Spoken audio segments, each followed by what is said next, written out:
ಎಲ್ಲರಿಗೂ ನಮಸ್ಕಾರ. ನಾನೇ ನಿಮ್ಮ ಈಶ್ವರ್. ರೀಸೆಂಟಾಗಿ ಒಂದು ನ್ಯೂಸನ್ನು ನೋಡಿ ನಾನೇ ಶಾಕ್ ಆಗ್ಬಿಟ್ಟೆ. ಏನು ಗೊತ್ತಾ, ಗುಜರಾತ್ನ ಭಾವನಗರದಲ್ಲಿ ಒಂದು ಮಂಟಪ ಮದುವೆ ಹಾಲಿನಲ್ಲಿ ನಡೆದಿರುವಂಥ ಒಂದು ಘಟನೆ. ಏನು ನಡೆದೈತೆ ಗೊತ್ತಾ, ಮದುವೆಗೆ ಎಲ್ಲರೂ ಕೂಡ ಬಂದಿರ್ತಾರೆ, ಎಲ್ಲ ರಿಲೇಟಿವ್ಸು ಕೂಡ ಬಂದಿರ್ತಾರೆ. ಬಂದಂಥ ಸಂದರ್ಭದಲ್ಲಿ ಮದುವೆಗೆ 1 ಗಂಟೆಗಳ ಕಾಲ ಇರುತ್ತೆ, ಬರೀ 1 ಗಂಟೆ ಮಾತ್ರ ಇರುತ್ತೆ. ಆ ಮದುವೆ ಹೆಣ್ಣಿನ ರೂಮಿನಲ್ಲಿ ಕದ ತರ್ತಾರೆ, ಯಾರೂ ಕೂಡ ತೆಗಿಯಲ್ಲ. ಸರಿ, ಇನ್ನೇನು ಮಾಡೋದು ಅಂದ್ಬಿಟ್ಟು ಅಲ್ಲಿರೋರು ಕದವನ್ನು ಒಳಿಕೋಗಿ ನೋಡಿದಾಗ ಎಲ್ಲರೂ ಕೂಡ ಬೆಚ್ಚಿ ಬಿದ್ರಂತೆ. ಏನು ಗೊತ್ತಾ, ಆ ಮದುವೆ ಹೆಣ್ಣು ಶವವಾಗಿ ಪತ್ತೆ ಹಚ್ತಾರೆ. ಮಾರಣಾಂತಿಕ ಹಲ್ಲೆಯನ್ನು ಮಾಡಿರ್ತಾರೆ. ಯಾರು ಮಾಡಿರ್ತಾರೆ ಗೊತ್ತಾ, ಮದುವೆ ಗಂಡು.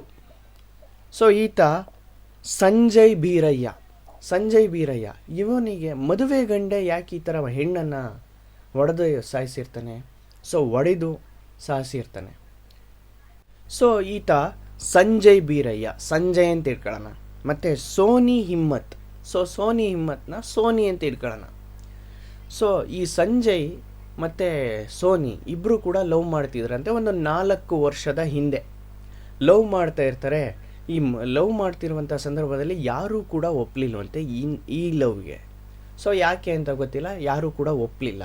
ಅದಕ್ಕೆ ಈ ಸಂಜಯ್ ಏನು ಮಾಡೋನೆ ಗೊತ್ತಾ, ಇನ್ನೇನು ಮದುವೆ ಮಾಡಿಕೊಡುವಂತೆ ಕೇಳವ್ರೆ, ಬಟ್ ಯಾರೂ ಕೂಡ ಒಪ್ಪಲಿಲ್ಲ ಅಂದ್ಬಿಟ್ಟು ಅದೇ ಊರಿನಲ್ಲಿ ಸ್ವಲ್ಪ ದೂರ ಎಲ್ಲೋ ಒಂದು ಮನೆಯನ್ನು ನೋಡಿ ಇಬ್ಬರೂ ಕೂಡ ಲಿವಿಂಗ್ ಟುಗೆದರಲ್ಲಿ ಇದ್ರಂತೆ. ಒಂದು ಕಡೆ ಪ್ರೀತಿನೂ ಅಲ್ಲ, ಒಂದು ಕಡೆ ಮದುವೆನೂ ಆಗಿಲ್ಲ. ಸೊ ಲಿವಿಂಗ್ ಟುಗೆದರಲ್ಲಿ ಇದ್ರಂತೆ. ಎಷ್ಟು ವರ್ಷ? 1.5 ವರ್ಷಕ್ಕೂ ಹೆಚ್ಚು ದಿನಗಳನ್ನು ಲಿವಿಂಗ್ ಟುಗೆದರಲ್ಲಿ ಇದ್ರಂತೆ. ಈಗ ಒಂದು 2 ತಿಂಗಳಲ್ಲಿ ಸರಿ ಅಂದ್ಬಿಟ್ಟು ಎಲ್ಲರನ್ನೂ ಒಪ್ಪಿಸ್ಬಿಟ್ಟು ಮದುವೆನೇ ಮಾಡೋಣ ಅಂತೇಳಿ ಸೊ ಎಲ್ಲರನ್ನೂ ಒಪ್ಪಿಸ್ಬಿಟ್ಟು ಮದುವೆ ಕಾರ್ಡನ್ನು ಎಲ್ಲ ರೆಡಿ ಮಾಡಿರ್ತಾರೆ. ಸೊ ಎಲ್ಲರೂ ಕೂಡ ಎಲ್ಲ ರಿಲೇಟಿವ್ಸ್ಗೂ ಹೇಳಿರ್ತಾರೆ. ಹೇಳಾದ ಮೇಲೆ ಈ ಚೌಟ್ರಿಯನ್ನು, ಈ ಮಂಟಪವನ್ನು ಬುಕ್ ಮಾಡ್ತಾರೆ. ಬುಕ್ ಮಾಡಿದಂಥ ಸಂದರ್ಭದಲ್ಲಿ ಎಲ್ಲರೂ ಕೂಡ ಬರ್ತಾರೆ. ಮದುವೆಯ ದಿನ. ಸೊ ಆ ಮದುವೆಯ ದಿನ 1 ದಿನಕ್ಕೆ ಮುಂಚೆನೇ ಎಲ್ಲರೂ ಕೂಡ ಎಲ್ಲ ನೆಂಟರುಗಳು ಬಂದಿರ್ತಾರೆ. ನೈಟು ಪಾರ್ಟಿ, ಡಿನ್ನರು ಮತ್ತು ಡ್ಯಾನ್ಸು ಅದು ಇದು ಅಂತ ಎಲ್ಲ ಖುಷಿಯಾಗಿರ್ತಾರೆ. ಸೊ ನೈಟೆಲ್ಲ ಇರ್ತಾರೆ. ಬೆಳಿಗ್ಗೆ ಎಲ್ಲರೂ ಕೂಡ ಬರೋಕ್ಕೆ ಶುರು ಮಾಡ್ತಾರೆ. ಇನ್ನೇನು ಮದುವೆ ಅಲ್ವಾ, ಮದುವೆಯ ದಿನ ಎಲ್ಲರೂ ಕೂಡ ಎಲ್ಲ ರಿಲೇಟಿವ್ಸು ಬರೋಕ್ಕೆ ಶುರು ಮಾಡ್ತಾರೆ. ಮಾಮೂಲಿ ಎಲ್ಲ ರೆಡಿ ಮಾಡ್ತಾ ಇರ್ತಾರೆ. ಮದುವೆಗೆ 1 ಗಂಟೆಗಳ ಕಾಲ ಇರುವಂಥ ಸಂದರ್ಭದಲ್ಲಿ ಆ ಮದುವೆ ಹೆಣ್ಣು ಸಂಜೆಯನ್ನು ಮೀಟ್ ಮಾಡಬೇಕು, ಕರೀರಿ ಅಂತ ಹೇಳ್ತಾರೆ. ಸರಿ, ಇಬ್ಬರು ಏನೋ ಮಾತಾಡ್ತಾರೆ ಅಂದ್ಬಿಟ್ಟು ಮಾತಾಡ್ಕರ್ಲಿ ಅಂದ್ಬಿಟ್ಟು ಎಲ್ಲರೂ ಕೂಡ ಬಂದವ್ರೆ. ಮೇಕಪ್ ಆರ್ಟಿಸ್ಟು ಎಲ್ಲರೂ ಕೂಡ ಈಚೆಗೆ ಬಂದವ್ರೆ. ಸೊ ಸೀರೆ ಸೆಲೆಕ್ಷನ್ಗೋಸ್ಕರ ಅವ್ರನ್ನ ಕರೀತಾರೆ. ಗಂಡನ್ನು ಕರೆದಂಥ ಸಂದರ್ಭದಲ್ಲಿ ಸೊ ಎಲ್ಲರೂ ಕೂಡ ಹೋಗ್ತಾರಂತೆ. ಸರಿ, ಹೋಗಲಿ ಅಂದ್ಬಿಟ್ಟು ಬಿಟ್ಬಿಟ್ರು. ಇವರಿಬ್ಬರೇ ತಾನೇ, ಇನ್ನೇನು ಮದುವೆ ಆಗ್ತೈತೆ, ಇವರು ಮಾತಾಡಲಿ, ಒಂದು 5 ನಿಮಿಷ ಮಾತಾಡಲಿ ಅಂದ್ಬಿಟ್ಟು ಬರ್ತಾರೆ. ಬಂದಂಥ ಸಂದರ್ಭದಲ್ಲಿ ಅಲ್ಲಿ ಮದುವೆಗೂ ಲೇಟ್ ಆಗ್ತಿದೆ. ಇವರಿಬ್ಬರು ಇನ್ನೂ ಮಾತಾಡ್ತವ್ರಲ್ಲ ಅಂದ್ಬಿಟ್ಟು ಹೋಗಿ ಅವ್ರನ್ನ ಸರಿ ಕದ ತಡ್ತಂಥ ಸಂದರ್ಭದಲ್ಲಿ ಯಾರೂ ಕೂಡ ರೆಸ್ಪಾನ್ಸ್ ಮಾಡಿಲ್ಲ ಅಂದ್ಬಿಟ್ಟು ಒಳಗೆ ಹೋಗಿ ನೋಡಿದಂಥ ಸಂದರ್ಭದಲ್ಲಿ ಆ ಮಹಿಳೆ, ಆ ಮದುವೆಯ ಯುವತಿ ಮಾತ್ರ ಶವವಾಗಿ ಪತ್ತೆ ಹಚ್ಚಿದ್ರು. ತಲೆಯಲ್ಲಿ ಜೋರಾಗಿ ಏಟು ಬಿದ್ದಿತ್ತಂತೆ. ಸರಿ ಅಂದ್ಬಿಟ್ಟು ಅವನ್ನ ಹುಡುಕ್ತಾರೆ. ಅವನ್ನ ಎಲ್ಲೂ ಸಿಕ್ಕಿರಲಿಲ್ಲ.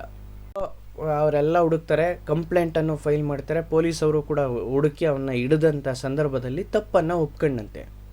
ಸೊ ಏನಕ್ಕೆ ಮಾಡಿದೆ ಅಂತ ಕೇಳಿದಾಗ ಅವನು ಏನೇನು ಹೇಳೋನೆ, ಈ ಸೀರೆ ವಿಚಾರಕ್ಕೆ ಜಗಳ ಬತ್ತು ಅಂತ ಹೇಳಿದಂತೆ. ಆಮೇಲೆ ಸ್ವಲ್ಪ ಹೊತ್ತಾದಮೇಲೆ ಈ ಥರ ದುಡ್ಡಿನ ವಿಚಾರಕ್ಕೆ ಜಗಳ ಬತ್ತು.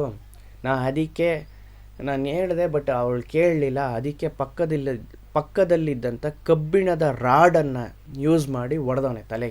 ತಲೆಗೂ ಹೊಡೆದು ಕೈಯಲ್ಲಿ ಗೋಡೆಗೂ ತಳ್ಳಿ ಕಾಲಲ್ಲಿ ತುಣಿದು ಮಾರಣಾಂತಿಕ ಹಲ್ಲೆಯನ್ನು ಮಾಡಿ ಈ ಥರ ಮಾಡವನೆ. 1.5 ವರ್ಷಕ್ಕೂ ಲಿವಿಂಗ್ ಟುಗೆದರಲ್ಲಿ ಇದ್ದಂಥ ಒಂದಾಗೇ ಇದ್ದಂಥ ಇವರು ಮದುವೆಯ ದಿನವೇ ಈ ಥರ ಮಾಡವ್ರೆ. ಸೊ ಗುಜರಾತ್ನಲ್ಲಿ ಮೇಯ್ನಾಗಿ ಭಾವನಗರದಲ್ಲಿ ಇದು ಸೆನ್ಸೇಷನಲ್ ನ್ಯೂಸ್. ಯಾಕೆ ಅಂತಂದರೆ ಮದುವೆಯ ದಿನವೇ ಎಲ್ಲ ರಿಲೇಟಿವ್ಸು ಬಂದಂಥ ಸಂದರ್ಭದಲ್ಲಿ ಆ ಮಂಟಪದಲ್ಲೇ ನಡೆದಿರುವಂಥ ಒಂದು ಘಟನೆ.